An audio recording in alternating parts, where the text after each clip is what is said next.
ആടിനോട് തന്നെ സംസാരിച്ചുകൊണ്ടിരിക്കും, നിനക്ക് സുഖമാണോ, അങ്ങനെയൊക്കെ ഉണ്ട്, നീ പാലൊക്കെ കൂടുതലുണ്ട്. അപ്പൊ അതിൽ നിന്ന് ഇച്ചിരി ഏതെങ്കിലും പശുവിന്റെ പാല് ഇച്ചിരി കുടിക്കുക, അത്രയേ ഉള്ളൂ.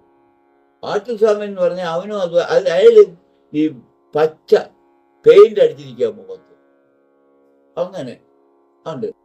അത് ആടിന്റെ മൂലം ഇച്ചിരി ഈ ചെമ്പരിയാടാന്നല്ലോ, അതിന്റെ ഇവിടെ ഇച്ചിരി പാലിഞ്ഞേക്ക് വിട്ടാലും വേറെ ആഹാരങ്ങളൊന്നുമില്ല. അവരൊക്കെ ആരാണെന്ന് ഭയങ്കര. പിന്നെ സിദ്ധി എന്ന് പറയുന്നത് സ്വീകരിക്കാൻ പാടില്ല. അത് കാക്കക്കാഷ്ടത്തെക്കാളും നികൃഷ്ടമാണ്.